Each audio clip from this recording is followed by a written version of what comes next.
Vamos iniciar nossa reunião. Eu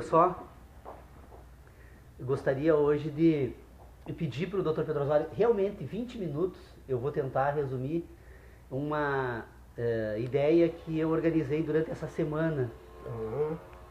Talvez seja uma forma diferente de expor as ideias que a gente já vem examinando aqui no grupo de estudos e que eu acabei me dando por conta que era possível expor pelo menos parte dessas ideias de uma forma diferente em função da ideia de tempo. Na penúltima reunião eu saí daqui provocado a refletir sobre esse assunto. Nós estávamos com um integrante que participou da reunião, Fernando Sodré, que ele provocou pensar sobre a questão do tempo, né? Na filosofia, sobre o problema das ideias e o tempo, e o universo. Na verdade, nós estávamos sendo provocados a pensar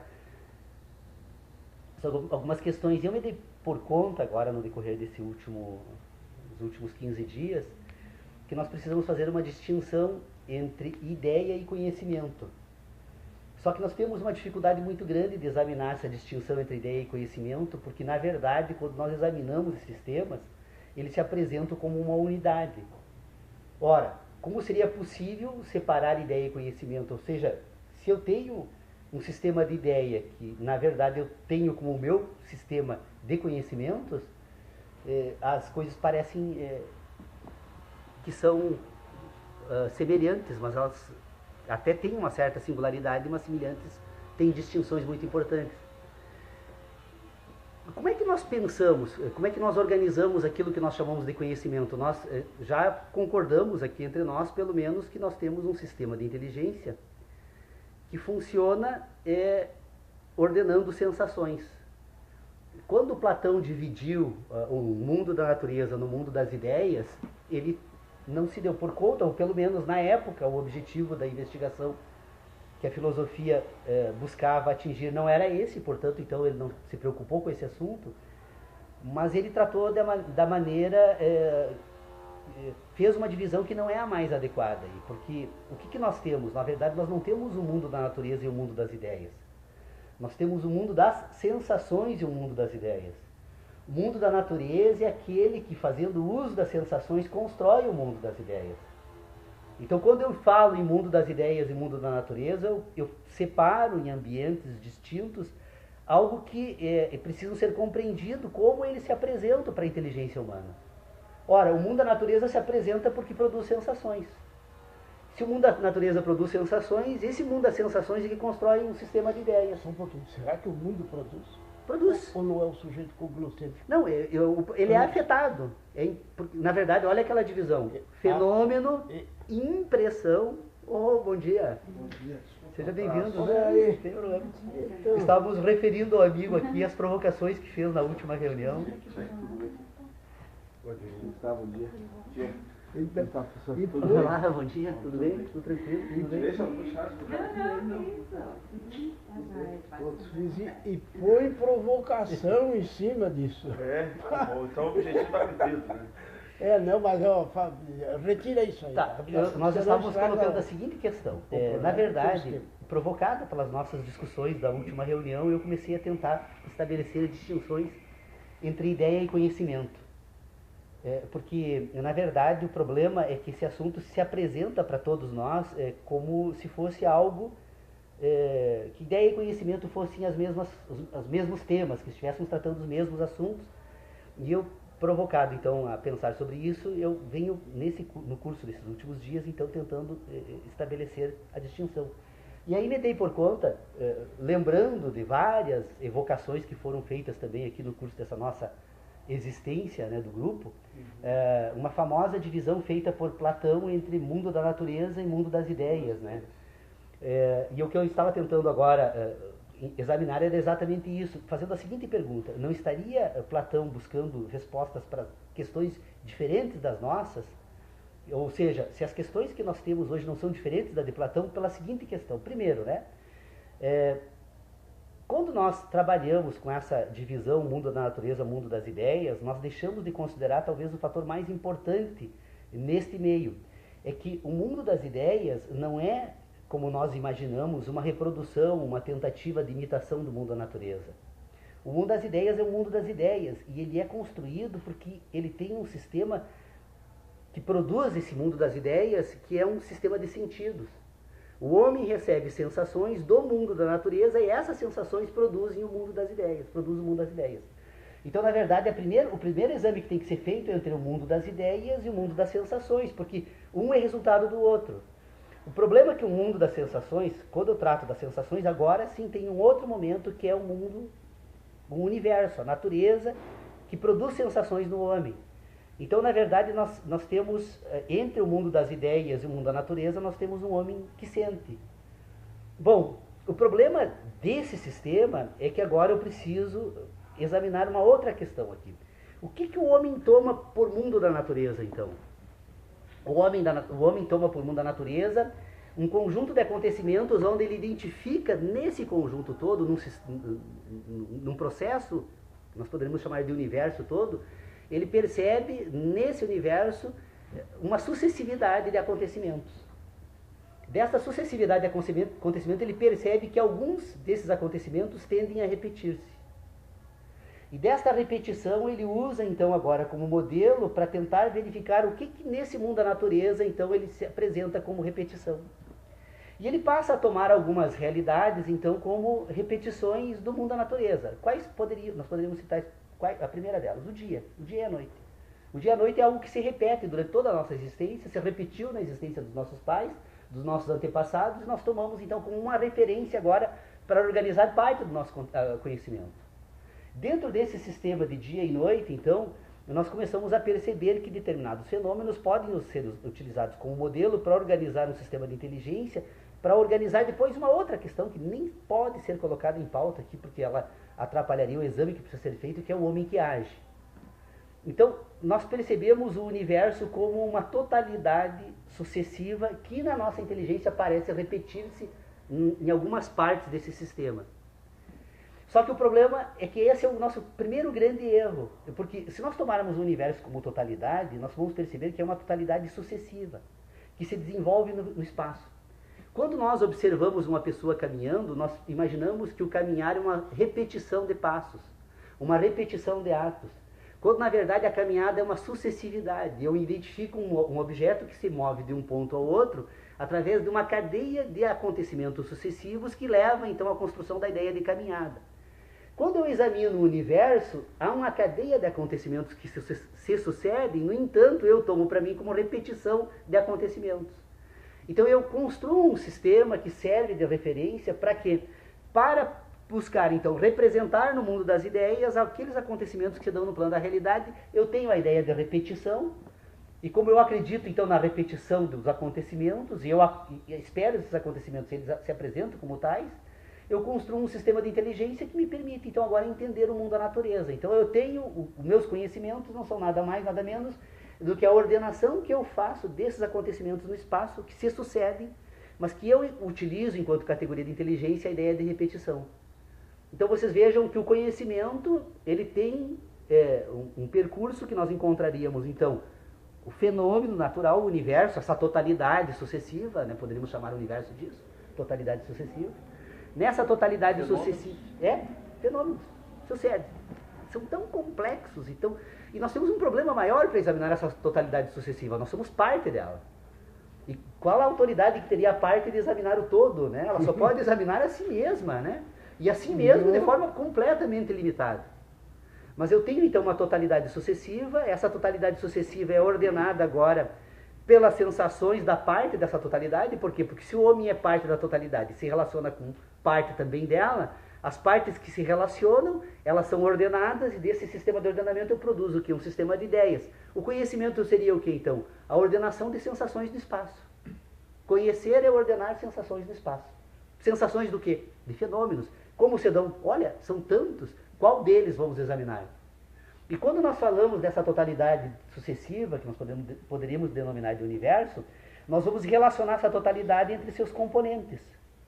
Como estamos na Terra, a Terra gira em torno de um eixo, eu percebo uma sucessividade que tende a repetir-se nessa parte, eu construo a ideia de dia, eu percebo depois que ela gira em torno do Sol, eu construo a ideia de ano, e talvez existam outras categorias de construção de ideias sobre esse movimento que ainda nós não dominamos completamente, por fazermos parte de uma quase que insignificante parte dessa totalidade, né? Mas o que nós vamos perceber, então, que o conhecimento é uma relação, então, entre fenômeno e sensação. Então, o sujeito tem o fenômeno no mundo natural, ele imprime nesse sujeito, então, agora, determinadas sensações. Desta impressão, ele produz um sistema de juízos, que são sintéticos, que nós já sabemos que a ciência já examinou o cérebro humano um monte de vezes e percebeu que aquilo que nós denominamos pensar, na verdade, é um conjunto, é uma cadeia de proteínas que ligam diferentes regiões do cérebro, que por sua vez está ligado a um sistema nervoso central, que por sua vez recebe as impressões. Então nós temos uma cadeia de acontecimentos entre esse mundo da natureza e o mundo das ideias, que se por um lado ele pode ser explicado pelas relações que se processam, por outro nós percebemos que é uma função orgânica, que há um ser vivo que desenvolve uma aptidão na natureza e que essa aptidão permite, então, ser impresso, e essa impressão permite produzir sínteses, esta síntese, então, organiza um sistema de ideias, e, na verdade, o que nós somos? Nós somos uma cadeia de proteína que tenta representar o mundo da natureza através das sensações que recebe. Tá, mas aí eu vou dar... Concordo, acho que a análise tudo está perfeita. Eu só questiono, assim, duas coisas. Me parece que é possível, a partir desses juízos sintéticos, surgirem outros juízos que não se referem diretamente à sensação, que é um segundo momento de pensar que seria exclusivamente do plano das ideias, seria juízos hipotéticos, juízos matemáticos, essas coisas que não necessariamente, lógico que ela teve uma origem, foi construída pela sensação. Pela primeira sensação. A gente pode concluir, a partir disso, que todo conhecimento veio das sensações, ou a gente não pode concluir? Os juízos sintéticos puros não são conhecimentos. Aí que está a grande questão que eu estou trazendo para o debate aqui. Na verdade, aquilo que nós denominamos de conhecimento matemático não é um conhecimento matemático. Não é um conhecimento, aliás, no sentido em que nós precisamos fazer a divisão. Por quê? Porque eu preciso primeiro ordenar as sensações do mundo da natureza. Quais são as categorias de inteligência que eu utilizo para ordenar os juízos da natureza? A primeira delas é a categoria da repetição. Porque sem a ideia de repetição, eu não tenho como organizar nenhum outro sistema. Eu tenho que ter uma referência, algo que se repete. Se eu for examinar agora a questão dos juízos, eu vou perceber que no ambiente dos juízos, esta ideia de repetição, na verdade, ela se dá unicamente no ambiente das ideias. As ideias se repetem. E como eu repito ideias, dessa repetição de ideias eu posso produzir um sistema de ideias que use como referência a possibilidade de repetição. Vocês percebam claramente isso. Ora, se eu tenho um sistema que é possível repetir-se, a repetição em si constitui um sistema de informação que serve para produzir um novo sistema que é baseado unicamente na ideia de repetição. Então, os juízos matemáticos, na verdade, eles não são conhecimentos, porque não é que não sejam, eu até posso dar o nome de conhecimento, só fazendo a separação para provocar a reflexão, né? E talvez até seja importante manter essa designação. Mas a matemática, ela parte da ideia da repetição. Olha, se eu tenho a possibilidade da ideia de totalidade, se eu tenho a possibilidade da ideia de repetição, eu vou perceber com essas duas categorias, eu consigo agora construir um sistema que serve de quê? De referência para tentar entender esse mundo da sucessão, porque nesse mundo da sucessão eu não encontro jamais dois acontecimentos idênticos. O momento que nós estamos vivendo hoje aqui é o único no universo, jamais se repetirá. Nada no universo se repete, nós temos uma cadeia de acontecimentos que se desenvolve no espaço. Nesse momento em que nós participamos desse processo, essa cadeia tem uma série de acontecimentos que parecem a nossa inteligência que se repetem, mas que são processos. Não sabemos o que causa ele lá na parte que dá início a esse processo, não sabemos qual é o resultado final que esse processo busca. Estamos participando de uma parte, e essa parte é sucessiva. Essa ideia de sucessividade, ela é necessária porque, ora, que nós, nessa cadeia de acontecimento que se processa no espaço, e que nós chamamos então de universo, e que chamamos então do mundo da natureza, cabe a nós apenas tentar entender como esses processos ocorrem. A tentativa que é essa. Bom, se eu posso separar ideia e conhecimento, então eu vou dizer o seguinte. Bom, primeira questão, o mundo... Aquele mundo que eu chamo de mundo do conhecimento é um mundo que é produzido pelas sensações, tem origem nas sensações. Aquele mundo que eu construo nas ideias agora é um mundo que tem origem nas relações. Quais são as relações? Bom, eu tenho primeiro um sistema de totalidade, de repetição, que serve para construir uma parte, então, desse ambiente de ciência, que vai servir de guia, por quê? Porque é um ambiente de certezas. Nesse ambiente não há mudança, não há sucessividade. Há uma permanência. E essa permanência, essa aparente, então, organização desse ambiente de inteligência serve para agora, então, pôr em ordem um outro ambiente que é caótico. Por que é caótico? Ora, se nesse ambiente de sucessividade nada se repete, portanto, cada uma dessas partes tem a sua individualidade. E, portanto, cada uma delas agora precisam ordenar o seu sistema de ideias a partir do seu sistema de sensações.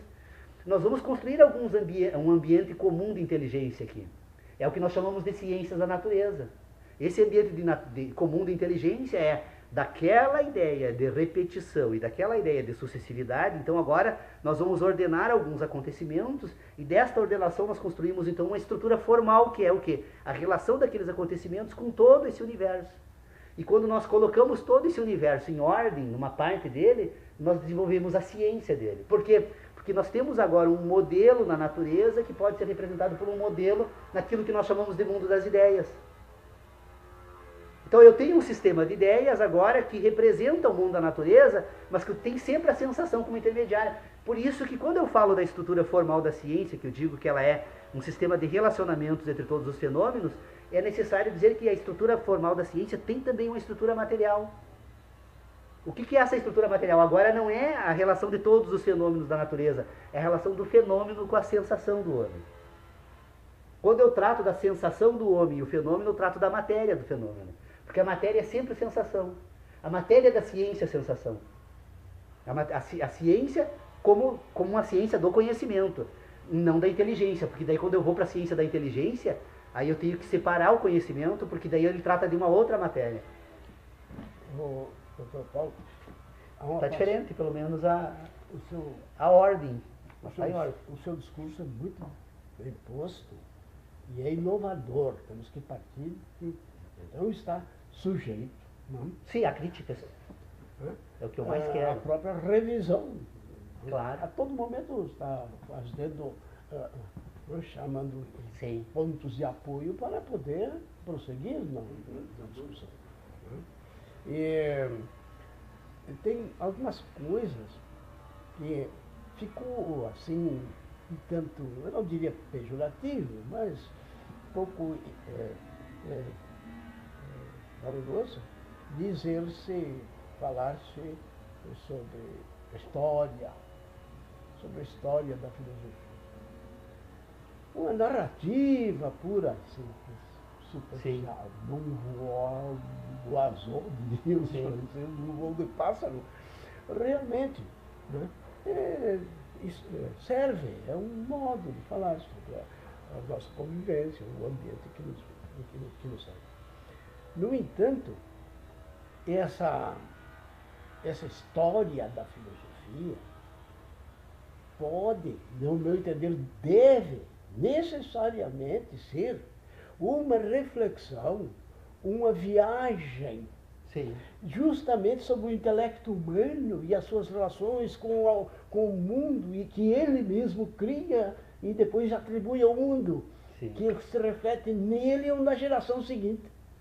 E a geração seguinte, em vez de culpar a que ficou perto dele, humana, Sim. atira lá para trás no histórico e no fim acabamos nos queixando Sim. da própria virtuosidade do universo. Mas então, tomando esse não modestíssimo, não tenho autoridade nenhuma para defender o estudo da história da filosofia, mas se for um trabalho de descarnar como vem desde a crendice, a mais fervorosa crença religiosa que pode, aos olhos do cientista, diz, não, isso foi uma crença que caiu, que já estava não sei o que, então, jogado num lugar até comprometedor, que seria o destino das coisas não servíveis mais. Não. Mas, então, essa história nos apresenta algumas coisas muito curiosa, que vale a pena a gente fazer uma breve reflexão.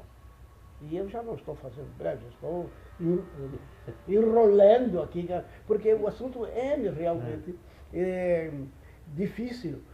Para mim mesmo, que eu engendrei e que atirei no mundo como inservível, porque para mim mesmo, quando ele volta, ele já me... Porque eu estou afetado por uma nova história da evolução humana.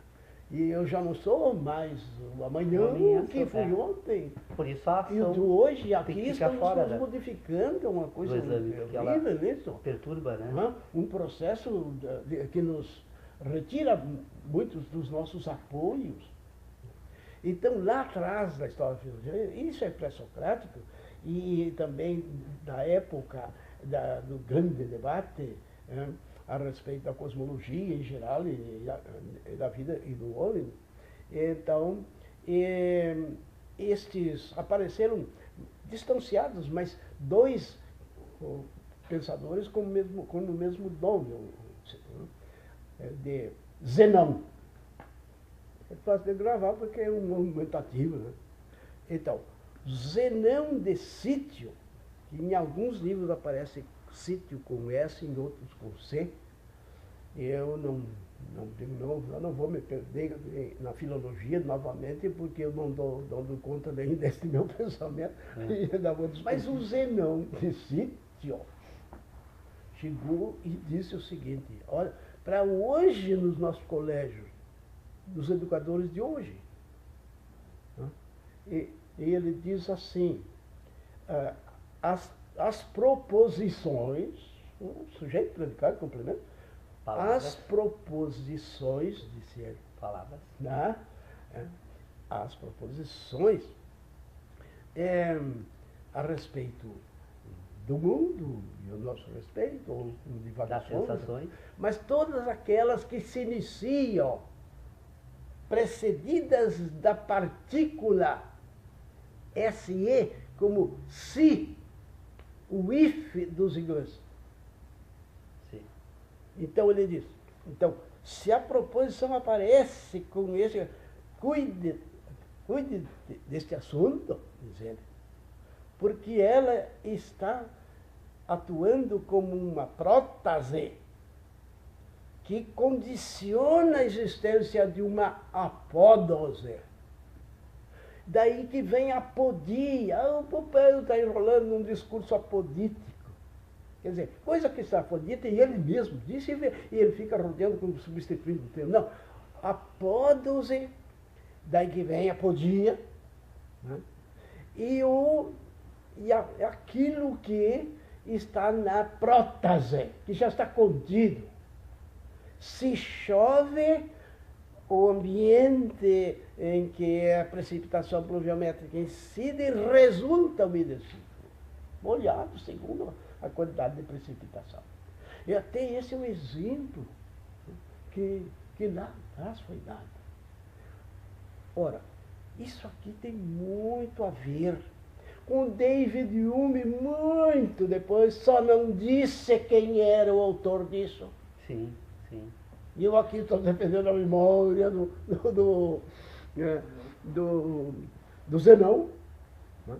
Até porque ele era bom naquela época não falar muito em Zenão, porque tem dois. Tem um Zenão que negou o movimento. Ele disse que não havia movimento. Não há movimento, pois nenhum. Naqueles encontros, nos salões, né? E nesse instante, então, Diógenes, imaginemos, Diógenes disse, mas o que esse Zenão está aí com essa conversa?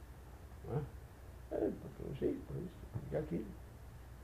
Ele negou o movimento, ele simplesmente atravessou o salão.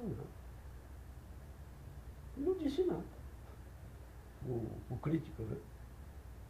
O Diógenes, atravessou, mas e aquele corpo, como é que é? Uma refutação, né? A época dos salões, que era ali que ocorriam os debates antigos. Então, deixando o Hume acabou vindo aquela quase irreverente, mas demolidora, né? Diz que não. As consequências inarredáveis de certos fenômenos já são intrínsecos, caracterizam o fenômeno, ele diz.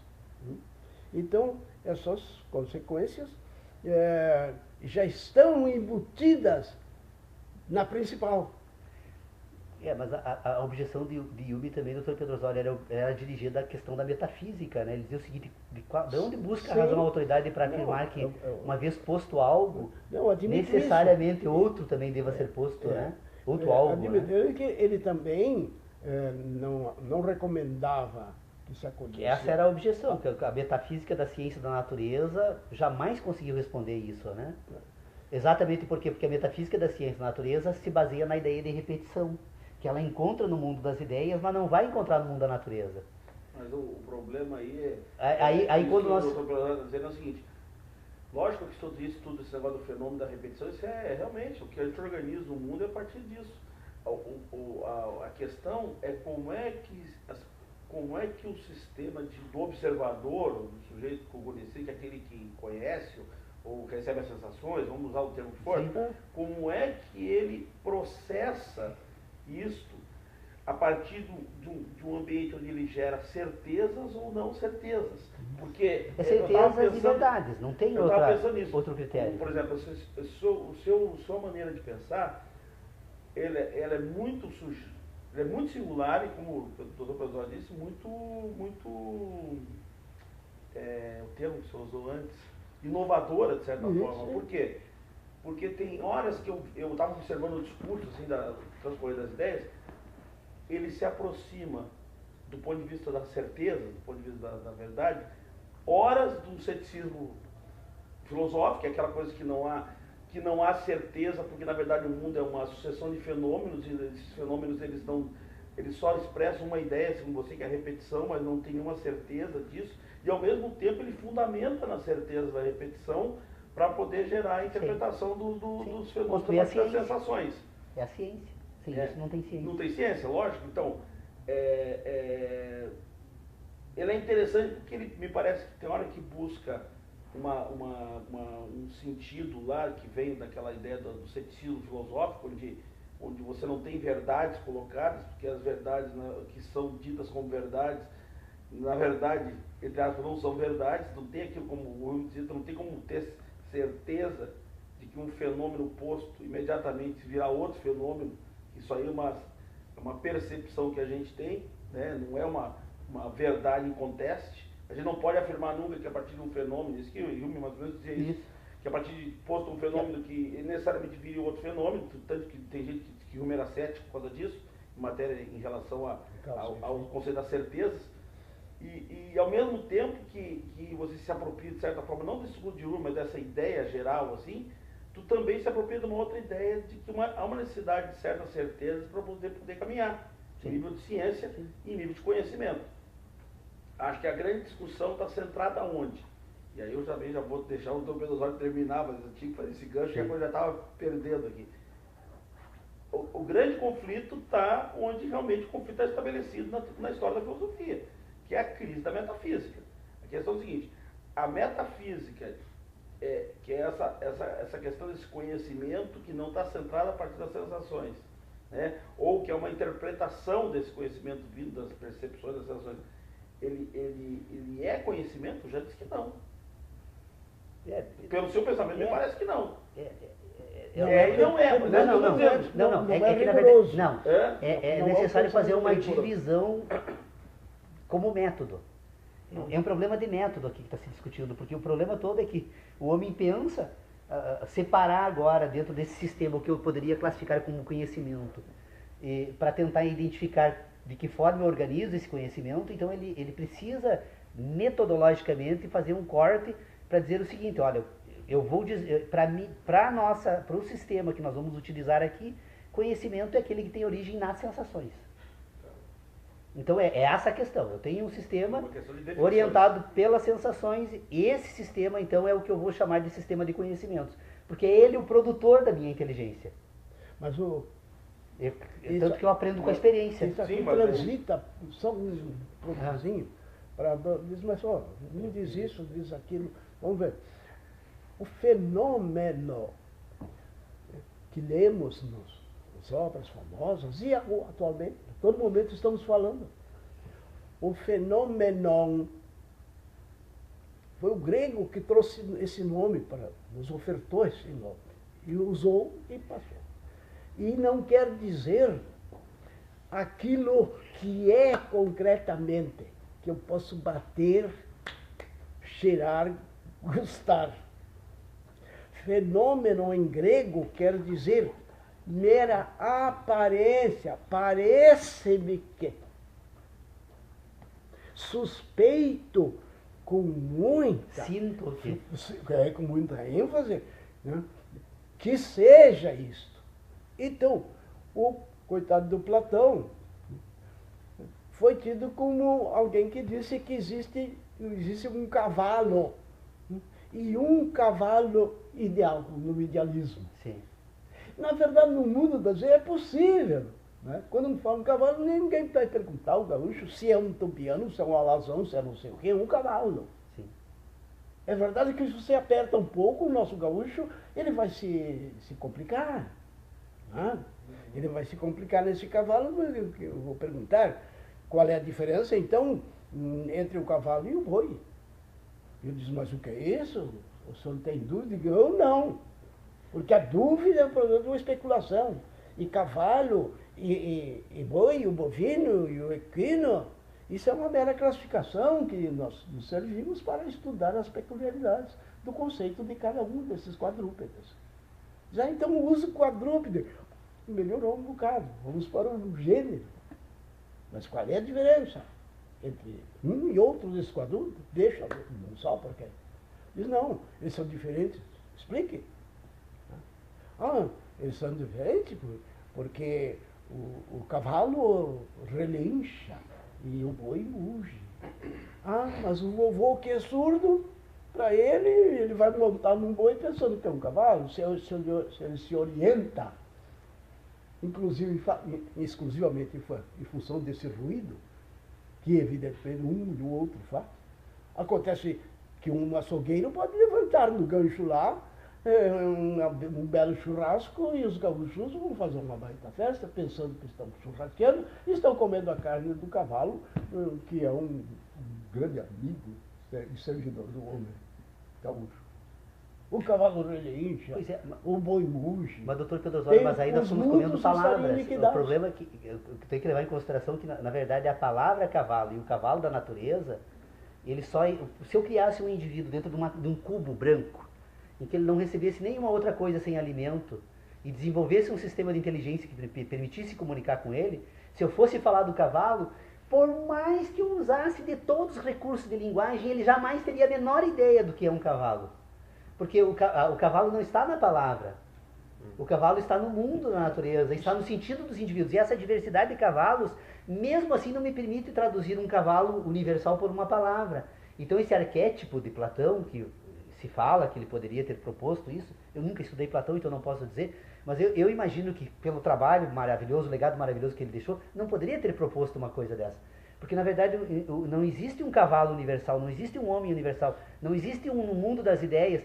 E esse é o grande propósito do positivismo. O positivismo imaginou que era possível construir um mundo de ideias e agora submeter à natureza. Agora vamos educar as pessoas, né?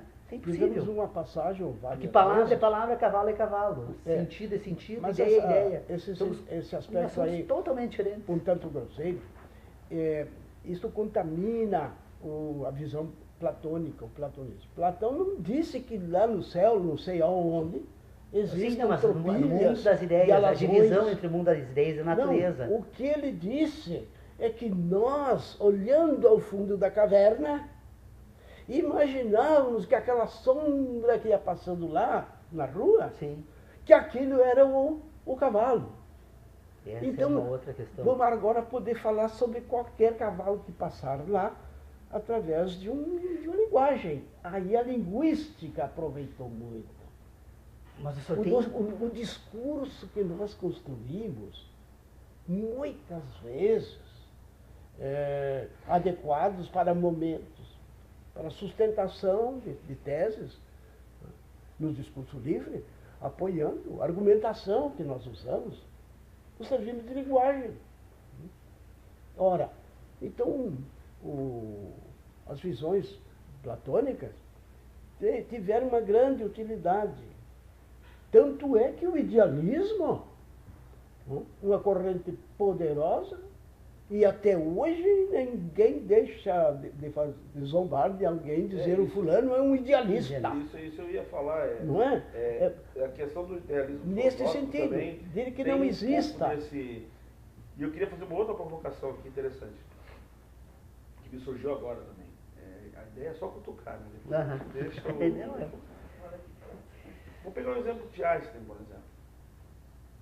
Todas as reflexões que ele fez em matéria do universo, em matéria da gravidade, em matéria das proposições que até hoje estão aí como válidas, porque Newton ainda fez experiência. Newton soltou uma maçã e viu que ela caía, e a partir disso ele começou, lógico, que o conhecimento de Einstein incorpora também esses conhecimentos anteriores. Sim. Não existe esse negócio de conhecimento, não, eu comecei um negócio novo lá atrás. A gente sempre traz a bagagem junto.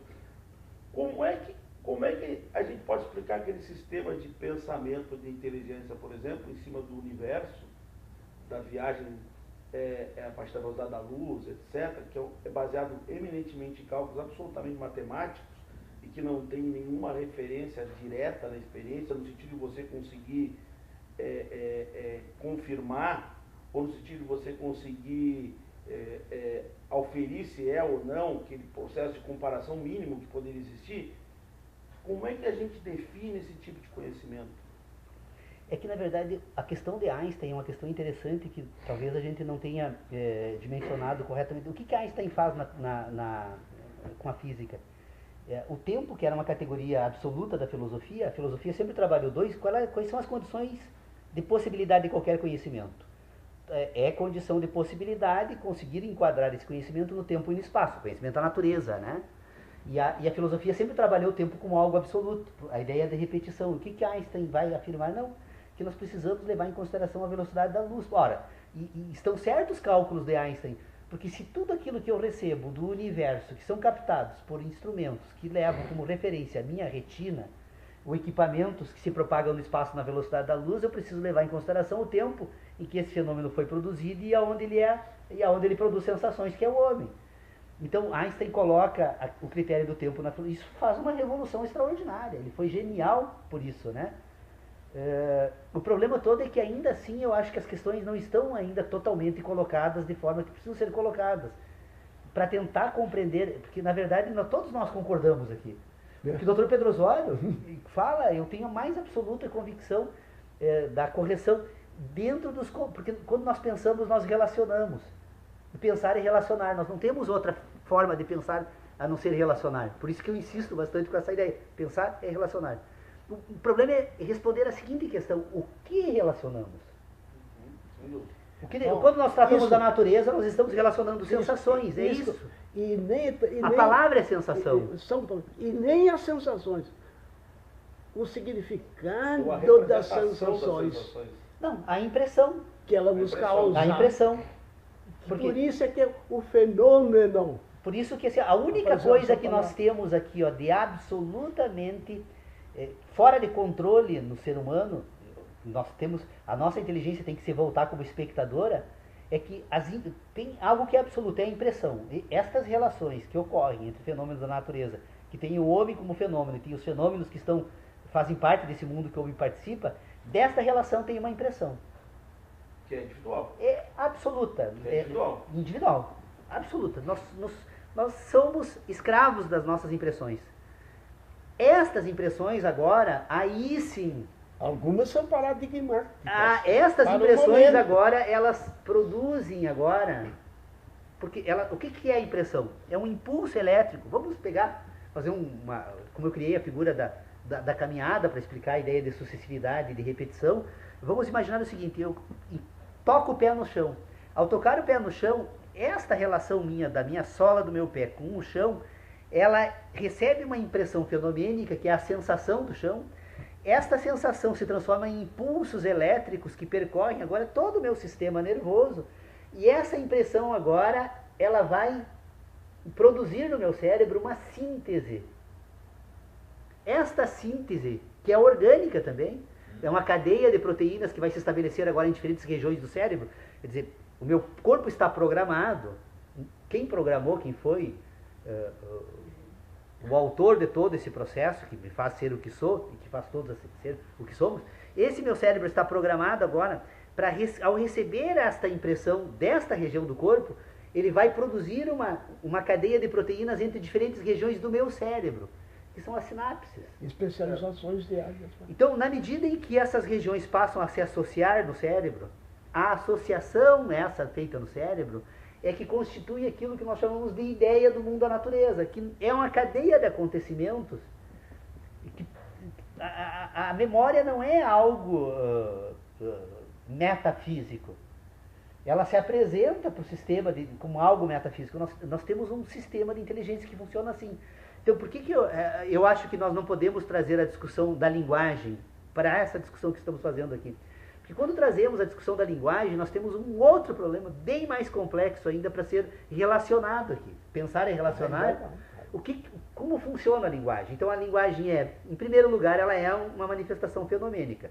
Ela se apresenta, num primeiro momento, como um conjunto de vibrações sonoras que são capturadas pelo nosso tímpano. Bom, essa manifestação sonora que se apresenta para o nosso tímpano agora, ela busca a associação a uma ideia que, por sua vez, está associada a uma sensação e, por fim, a um fenômeno. Ela já saiu ela já foi emitida a partir de uma associação de ideias. Né? Exatamente, são dois percursos. Então, nós estamos relacionando... É processada lá, vamos dizer assim. Olha, é muito complexo isso ainda para nós examinarmos, enquanto nós não conseguirmos colocar em ordem as associações anteriores. Quais são as associações? Vamos de novo repetir, não custa. Porque ela é realmente assim, ó, essa é a estrutura base de todo esse sistema. Primeiro, nós temos então o fenômeno da natureza, nós temos o homem, que é um fenômeno da natureza também. Estes fenômenos, ao relacionarem-se, este homem recebe uma impressão que é transformada então em impulsos elétricos que produz uma síntese. Esta síntese é aquilo que nós chamamos então de ideia. Esta síntese que se relaciona com a sensação, ela ainda precisa ser separada. Por quê? Porque esse instrumental biológico que permite então a produção de pensamentos, ele consegue pensar porque ele constrói relações. Essas relações são orgânicas, são produzidas então por cadeias de proteínas dentro de uma estrutura que nós chamamos de cérebro. Este cérebro, então, o que ele faz? Ele tem então um sistema que ele aprende a se auto-utilizar, ele é autoprogramado pelas sensações, mas depois que ele se autoprogramou pelas sensações, ele consegue agora voltar-se para si mesmo. Vocês vejam que agora é possível produzir um sistema de ideias não mais baseado nas sensações, mas baseado nas cadeias de proteínas que estão ordenadas. Então, dessa cadeia de proteína ordenada, eu não preciso mais pisar no chão. Eu tenho já a ordenação na cadeia de proteínas que ligou diferentes regiões do cérebro. Desta associação com a associação de outras cadeias daquilo que eu obtive pela mão, que já é uma sensação diferente, e daquilo que eu obtive pelo gosto, e depois das representações que foram tomadas pelas sensações da audição, da visão, de uma série de outras cadeias agora, eu produzo uma outra ideia, que é a ideia do mundo onde eu piso. O mundo onde eu piso, então, ele é um processo que se constrói pelas primeiras experiências, que são as primeiras sensações e as primeiras relações, e agora ela se desenvolve. Então, quando nós pensamos, nós utilizamos do quê? Nós não utilizamos das nossas sensações. As sensações, eu até posso perder todas elas, depois que eu aprendi a pensar. Agora eu tenho a memória das sensações. E a memória das sensações é que permite construir aquilo que eu chamo de expectativas. Olha, se eu tenho memória das sensações, se eu tenho a ideia de repetição, agora da repetição e memória de relações eu produzo expectativas de novas relações, aquelas que não ocorreram ainda. Então, o que eu construo? Um sistema de crenças. O que nós precisamos, então, agora parar aqui e ordenar, então, mais uma vez. Eu imagino que não entro em contradição. Eu preciso então agora me dar por conta da seguinte necessidade. Se eu tenho a ciência da natureza, eu agora preciso ter a ciência das ideias. Porque são duas ciências distintas. Eu brinco dizendo o seguinte, assim, ó, aliás, não é uma brincadeira, talvez nada seja tão sério quanto o que eu digo a respeito disso, mas eu brinco porque parece uma provocação, né, a filosofia de escola. Eu digo assim, se a filosofia é a ciência da ciência, a metafísica é a ciência da filosofia. Então eu tenho, para todas as questões da física, eu tenho uma meta-questão da física. O que é a meta-questão da física? É a forma que eu organizo as ideias para tratar a questão da física. Então todo o assunto que diz respeito ao conhecimento tem um meta-conhecimento. Então o metaconhecimento, na verdade, então se eu quero construir uma categoria de inteligência agora para ordenar o conhecimento, então eu tenho um conhecimento e um metaconhecimento. Os dois são distintos e precisam ser separados para serem estudados. O conhecimento, então, é aquilo que ordena as sensações. O metaconhecimento é aquilo que ordena as sensações.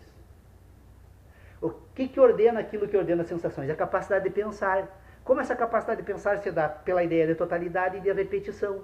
A ideia de totalidade e a repetição me permite agora comparar com a ideia de sucessividade. Porque como o mundo é sempre diferente, então ele é sucessivo, se eu tivesse que interpretar ele nessa sucessividade, nem toda a minha existência seria possível. É a história do homem da caverna de Platão. Se o homem da caverna de Platão fosse falar sobre o mundo, ele só falaria sobre as imagens e as sensações que ele tem das imagens. Porque o mundo que produz tudo aquilo estaria fora do ambiente e da capacidade de inteligência dele. Então, quando eu falo de que nós precisamos estruturar um sistema orientado por essa divisão de um conhecimento e um metaconhecimento, é porque para o homem das cavernas, mesmo não percebendo os objetos que produziram aquelas sensações, ele tinha a sensação das sombras na caverna. E alguém diria o seguinte, mas é a diferença do conhecimento do homem da caverna e o nosso seria diferente? Não seria.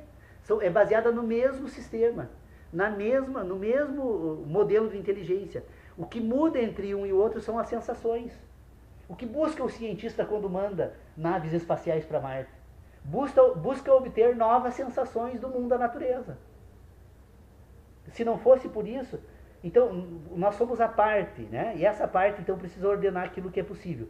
Então o que nós temos aqui? Nós temos um sistema de inteligência que é um sistema de inteligência que faz uso de um mecanismo baseado, não tem outra alternativa. Primeiro, todo ser humano então que constrói esse sistema de conhecimentos, ele tem por fundamento um sistema de verdades. O que são as verdades humanas? São as sensações que ele traz do mundo da natureza. A nossa inteligência porque temos um sistema de verdades. As nossas verdades estão orientadas então às nossas sensações. Todo ser humano tem um sistema de certezas. Que sistema é esse? Olha, se ele tem a possibilidade da ideia de totalidade e da ideia de repetição, ele tem agora a repetição e a totalidade como modelo para pôr em ordem a sucessividade. Naquela parte em que nós encontramos então representações que se assemelham, nós repetimos. Então nós temos agora um sistema de certeza, nós temos um sistema... Porque a possibilidade de repetição só se dá no mundo das ideias. Só é possível repetir, né, no mundo das ideias. A sucessividade dá no mundo da natureza. A sucessividade se comunica com as verdades e a repetição com as certezas. Acho que tu pegou uma coisa que eu acho muito interessante, que eu estava pensando aqui agora, ouvindo o seu discurso, a questão do metaconhecimento. Realmente, toda a discussão, então, sobre verdade, conhecimento e certeza, se processa na área do metaconhecimento. Porque na área do conhecimento, a partir dessa sua definição, ela é absolutamente cheia de verdade e de certezas, porque ela se orienta pelas nossas ações. Sim. Né? Então, e eu acho que isso é verdadeiro mesmo. Acho que isso aí é verdadeiro. A questão toda é se é possível a gente transportar essas verdades, que podia ficar até um debate para seguir, se é possível transportar esse conjunto de verdades do conhecimento, definido como tu defines a partir dessa ordenação das sensações, e agora eu entendi o que quer dizer ordenar as sensações, para um sistema de metaconhecimento, e nós podemos importar essas verdades daqui para cá. Claro. É o que você e faz. até que ponto faz ciência. Até Aí que fazemos ponto, ciência. sei, eu acredito sim, é possível. Mas elas estão sempre sujeitas à retificação. Porque como elas são representações, na verdade, você veja o seguinte, os juízos sintéticos puros e os juízos sintéticos impuros se diferenciam pela seguinte questão. O sintético puro ele se dá por identidade. A ideia de repetição, então. O juízo que se repete, portanto, ele é puro. Agora, quando eu pego os juízos sintéticos impuro, qual é o problema que eu tenho? Ele é de representação. Ele é um juízo que busca representar uma sensação. Então, se eu tenho um juízo que representa uma sensação e um juízo que representa um outro juízo, que repete um outro juízo, eu tenho a ideia de repetição e representação. Da ideia de repetição e representação, agora eu construo, nesse sistema de inteligência, uma ideia de sucessividade, que se apresenta como repetição. Nós temos certeza absoluta para as nossas ideias, né?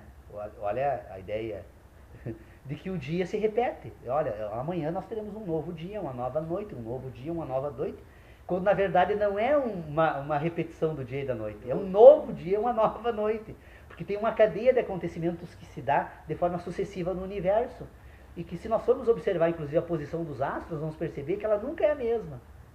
A posição, por exemplo, da astrologia, que foi buscada lá de 3.000 anos antes de Cristo, hoje eu não seria geminiano, no entanto eu nasci na casa de Gêmeos, porque eu uso de um modelo que se modificou e eu não atualizei o meu conhecimento. E se o universo está em expansão como aquele? Pois é, que é possível, né?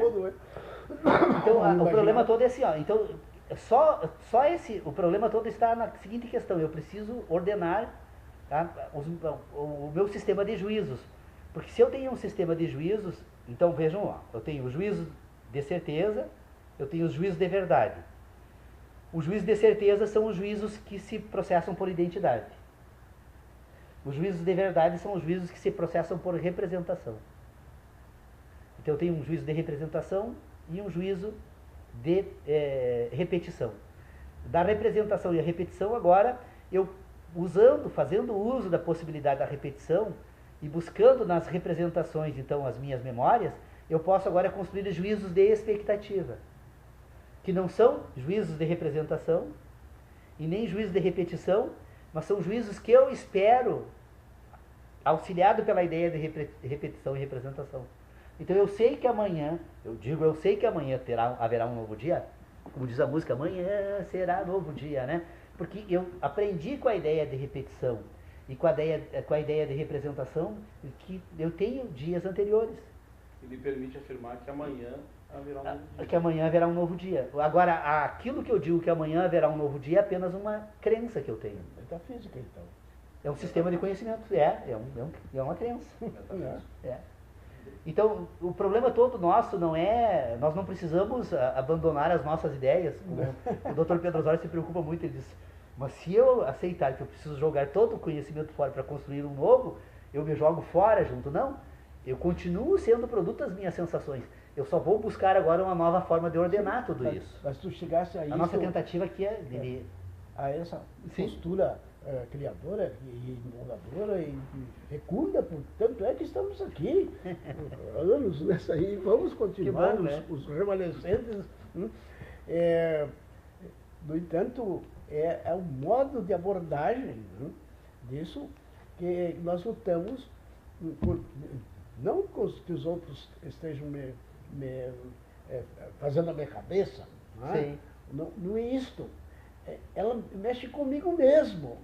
E ponho, entre parênteses, ou em xeque, as minhas verdades, não é? Ou aquilo que me orienta com segurança, imagino eu. Não é? Então, isso é um relativismo, não é? Se as condições atuais do conhecimento humano, presume-se que é possível o homem enviar algo representativo de comunicação, de experiência, a Marte. E foi mesmo, está lá. Né? Agora percebe assim a profundidade desse seu raciocínio.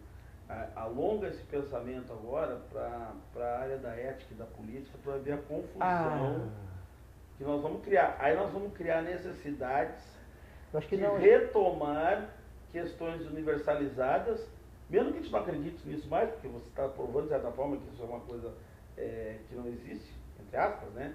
essa universalidade, porque a sensação, o conhecimento parte dessa coisa da sensação individual. Mas imagina quando a gente transformar isso na ética, ainda dá para a gente discutir. Mas quando a gente vai para a política, então vai tocar um reboot total, né? Sendo que a ética é o fundamento da política, de certa forma. Então, aí você vai perceber que é o seguinte, não, mas apesar de ter toda essa referência individual, nós vamos ter que criar referências universais, porque os homens vivem em sociedade e precisam dessas referências, né? Então, vê que o trabalho não é simples, né? Apesar de você criar um sistema todo de referências, de verdade, de conhecimento aqui, logo ali na frente você já tem que questionar tudo isso para poder sustentar um novo modelo de percepção do mundo e da realidade, né? Eu penso assim, ó, o grande ganho desse sistema de ideias, que eu pelo menos utilizo para orientar o desenvolvimento desse conjunto de ideias todo, que eu venho pensando há bastante tempo, é que a separação entre um sistema de inteligência orientado pelos sentidos e um sistema de inteligência orientado por um sistema de ideias nos permite, então, dar sentido a certas questões que a própria filosofia nunca conseguiu encontrar no sentido. Por exemplo, né, por que o homem divide esses sistemas, então agora humanos, em sistemas morais, ético e político, né? De que forma o Estado, então, o direito, a religião, todos esses aparatos, então, agora que nós utilizamos para manter essa vida em sociedade, fazem uso desses ambientes de inteligência, né? Eu acho que isso dá uma certa segurança, pelo menos, para ordenar pouco melhor o sistema de conhecimento. Toda a conflituosidade que a gente tem nos sistemas religiosos, políticos e éticos partam exatamente dessa confusão que tu está identificando. Se você parar para analisar, tem... Eu, por exemplo, divido o mundo para mim, assim, ó, só para colocar, no mundo da ética é o mundo dos sentidos. Todo o meu sistema de sentidos, né, que se comunica com os sentidos humanos, é o mundo da ética. O mundo da moral é o mundo das ideias. Tanto que nós temos, todos nós seres humanos, aliás, valeria a pena, a psicanálise faz vários exames aí, para examinar o problema da moralidade, né? Porque a moralidade não é algo, nós temos uma moralidade universal, nós temos uma moralidade social e nós temos uma moralidade individual. E toda essa moralidade, ela não deixa de ser moralidade, é um sistema de ideias. É da natureza humana. A grande busca do ser humano é associar a moralidade individual com a universal. A busca da identidade dessas duas moralidades que é a grande tarefa da sociedade humana. Sempre foi a tarefa, de certa forma, das mas que elas são diferentes, né? São. As religiões sempre trabalharam todo ser humano, né? Tem moral. Criar um sistema de moral universal e dizer para o homem, olha, tu tem que sair desse seu sistema individual e chegar nesse sistema universal aqui. Essa é a caminhada. E a política então agora é onde se usa de todos os sistemas, tanto o moral como o ético, né, para buscar o quê? Atender os interesses humanos, ou é o homem em ação. Então vale a pena separar o homem em ação, a política é a ambientação, né? As partes que se relacionam, elas são ordenadas e desse sistema de ordenamento eu produzo o quê? Um sistema de ideias. O conhecimento seria o quê então? A ordenação de sensações do espaço. Conhecer é ordenar sensações no espaço. Sensações do quê? De fenômenos. Como se dão? Olha, são tantos. Qual deles vamos examinar? E quando nós falamos dessa totalidade sucessiva, que nós poderíamos denominar de universo, nós vamos relacionar essa totalidade entre seus componentes. Como estamos na Terra, a Terra gira em torno de um eixo, eu percebo uma sucessividade que tende a repetir-se nessa parte, eu construo a ideia de dia, eu percebo depois que ela gira em torno do Sol, eu construo a ideia de ano, e talvez existam outras categorias de construção de ideias sobre esse movimento que ainda nós não dominamos completamente, por fazermos parte de uma quase que insignificante parte dessa totalidade, né? Mas o que nós vamos perceber, então, que o conhecimento é uma relação, então, entre fenômeno e sensação. Então, o sujeito tem o fenômeno no mundo natural, ele imprime nesse sujeito, então, agora, determinadas sensações. Desta impressão, ele produz um sistema de juízos, que são sintéticos, que nós já sabemos que a ciência já examinou o cérebro humano um monte de vezes e percebeu que aquilo que nós denominamos pensar, na verdade, é um conjunto, é uma cadeia de proteínas que ligam diferentes regiões do cérebro, que por sua vez está ligado a um sistema nervoso central, que por sua vez recebe as impressões.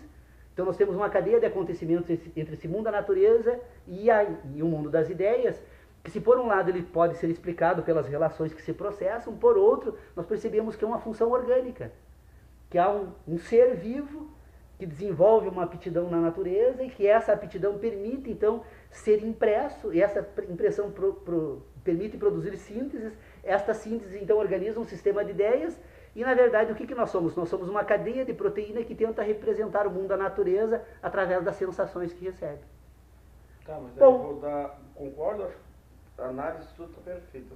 Eu só questiono, assim, duas coisas. Me parece que é possível, a partir desses juízos sintéticos, surgirem outros juízos que não se referem diretamente à sensação. Respostas para questões diferentes das nossas, ou seja, se as questões que nós temos hoje não são diferentes da de Platão, pela seguinte questão. Primeiro, né,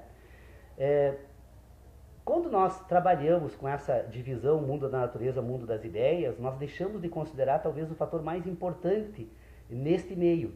É que o mundo das ideias não é, como nós imaginamos, uma reprodução, uma tentativa de imitação do mundo da natureza.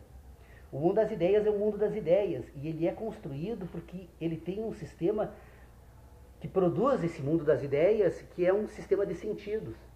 O homem recebe sensações do mundo da natureza e essas sensações produzem o mundo das ideias, produzem o mundo das ideias. Então, na verdade, o primeiro exame que tem que ser feito é entre o mundo das ideias e o mundo das sensações, porque um é resultado do outro. O problema é que o mundo das sensações, quando eu trato das sensações, agora sim tem um outro momento que é o mundo, o universo, a natureza, que produz sensações no homem. Então, na verdade, nós temos, entre o mundo das ideias e o mundo da natureza, nós temos um homem que sente. Bom, o problema desse sistema é que agora eu preciso examinar uma outra questão aqui. O que o homem toma por mundo da natureza, então? O homem toma por mundo da natureza um conjunto de acontecimentos onde ele identifica nesse conjunto todo, num processo, nós poderíamos chamar de universo todo, ele percebe nesse universo uma sucessividade de acontecimentos. Dessa sucessividade de acontecimentos, ele percebe que alguns desses acontecimentos tendem a repetir-se. E desta repetição ele usa então agora como modelo para tentar verificar o que nesse mundo da natureza então ele se apresenta como repetição. E ele passa a tomar algumas realidades então como repetições do mundo da natureza. Nós poderíamos citar a primeira delas, o dia e a noite.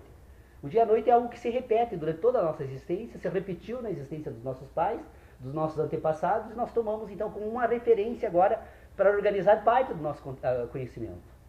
Dentro desse sistema de dia e noite, então, nós começamos a perceber que determinados fenômenos podem ser utilizados como modelo. O que a atingir não era esse, portanto, então ele não se preocupou com esse assunto, mas ele tratou da maneira, fez uma divisão que não é a mais adequada. Porque o que nós temos? Na verdade, nós não temos o mundo da natureza e o mundo das ideias. Nós temos o mundo das sensações e o mundo das ideias. O mundo da natureza é aquele que, fazendo uso das sensações, constrói o mundo das ideias. Então, quando eu falo em mundo das ideias e mundo da natureza, eu separo em ambientes distintos algo que precisa ser compreendido como ele se apresenta para a inteligência humana. Ora, o mundo da natureza se apresenta porque produz sensações. Se o mundo da natureza produz sensações, esse mundo das sensações é que constrói um sistema de ideias. Só um pouquinho, será que o mundo produz? Produz. Ou não é o sujeito cognoscente? Não, ele é afetado. Na verdade, olha aquela divisão. Fenômeno, impressão. Oh, bom dia. Bom dia. Seja bem-vindo. Né? Tem problema. Então, estávamos referindo ao amigo aqui as provocações que fez na última reunião. Bom dia. Olá, bom dia, tudo bem? Tudo tranquilo? Tudo bem? Deixa eu puxar. E põe provocação em cima disso. Bom, então o objetivo está cumprido, né? Não, mas retira isso aí. Tá, nós estávamos colocando a seguinte questão. Na verdade, provocada pelas nossas discussões da última reunião, eu comecei a tentar estabelecer distinções entre ideia e conhecimento. Porque, na verdade, o problema é que esse assunto se apresenta para todos nós como se fosse algo que ideia e conhecimento fossem os mesmos temas, que estivéssemos tratando os mesmos assuntos. E eu provocado então a pensar sobre isso, eu venho no curso desses últimos dias, então tentando estabelecer a distinção. E aí me dei por conta, lembrando de várias evocações que foram feitas também aqui no curso dessa nossa existência, né, do grupo, uma famosa divisão feita por Platão entre mundo da natureza e mundo das ideias, né? E o que eu estava tentando agora examinar era exatamente isso, fazendo a seguinte pergunta: não estaria Platão buscando para organizar um sistema de inteligência, para organizar depois uma outra questão que nem pode ser colocada em pauta aqui, porque ela atrapalharia o exame que precisa ser feito, que é o homem que age. Então, nós percebemos o universo como uma totalidade sucessiva que na nossa inteligência parece repetir-se em algumas partes desse sistema. Só que o problema é que esse é o nosso primeiro grande erro, porque se nós tomarmos o universo como totalidade, nós vamos perceber que é uma totalidade sucessiva, que se desenvolve no espaço. Quando nós observamos uma pessoa caminhando, nós imaginamos que o caminhar é uma repetição de passos, uma repetição de atos, quando na verdade a caminhada é uma sucessividade. Eu identifico um objeto que se move de um ponto ao outro através de uma cadeia de acontecimentos sucessivos que leva então à construção da ideia de caminhada. Quando eu examino o universo, há uma cadeia de acontecimentos que se sucedem, no entanto, eu tomo para mim como repetição de acontecimentos. Então eu construo um sistema que serve de referência para quê? Para buscar, então, representar no mundo das ideias aqueles acontecimentos que se dão no plano da realidade. Eu tenho a ideia de repetição, e como eu acredito, então, na repetição dos acontecimentos, e eu espero esses acontecimentos, eles se apresentam como tais, eu construo um sistema de inteligência que me permite, então, agora entender o mundo da natureza. Então, eu tenho, os meus conhecimentos não são nada mais, nada menos do que a ordenação que eu faço desses acontecimentos no espaço, que se sucedem, mas que eu utilizo enquanto categoria de inteligência a ideia de repetição. Então, vocês vejam que o conhecimento, ele tem um percurso que nós encontraríamos, então, o fenômeno natural, o universo, essa totalidade sucessiva, né, poderíamos chamar o universo disso, totalidade sucessiva. Nessa totalidade sucessiva... fenômenos. Sucede. São tão complexos. E nós temos um problema maior para examinar essa totalidade sucessiva. Nós somos parte dela. E qual a autoridade que teria a parte de examinar o todo, né? Ela só pode examinar a si mesma, né? E a si mesma de forma completamente limitada. Mas eu tenho então uma totalidade sucessiva. Essa totalidade sucessiva é ordenada agora pelas sensações da parte dessa totalidade. Por quê? Porque se o homem é parte da totalidade e se relaciona com parte também dela,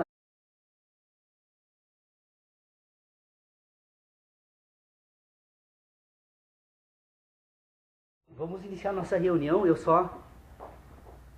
gostaria hoje de pedir para o Dr. Pedro Osório, realmente 20 minutos, eu vou tentar resumir uma ideia que eu organizei durante essa semana. Talvez seja uma forma diferente de expor as ideias que a gente já vem examinando aqui no grupo de estudos e que eu acabei me dando por conta que era possível expor pelo menos parte dessas ideias de uma forma diferente em função da ideia de tempo. Na penúltima reunião eu saí daqui provocado a refletir sobre esse assunto. Nós estávamos com um integrante que participou da reunião, Fernando Sodré, que ele provocou pensar sobre a questão do tempo, né? Na filosofia, sobre o problema das ideias e o tempo, e o universo. Na verdade, nós estávamos sendo provocados a pensar sobre algumas questões. E eu me dei por conta agora, no decorrer dos últimos 15 dias, que nós precisamos fazer uma distinção entre ideia e conhecimento. Só que nós temos uma dificuldade muito grande de examinar essa distinção entre ideia e conhecimento, porque, na verdade, quando nós examinamos esses temas, eles se apresentam como uma unidade. Ora, como seria possível separar ideia e conhecimento? Ou seja, se eu tenho um sistema de ideia que, na verdade, eu tenho como meu sistema de conhecimentos, as coisas parecem que são semelhantes, mas elas até têm uma certa singularidade, mas semelhantes têm distinções muito importantes. Como é que nós pensamos, como é que nós organizamos aquilo que nós chamamos de conhecimento? Nós já concordamos aqui entre nós, pelo menos, que nós temos um sistema de inteligência que funciona ordenando sensações. quando Platão dividiu o mundo da natureza no mundo das ideias, ele não se deu por conta, ou pelo menos na época, o objetivo da investigação que a filosofia buscava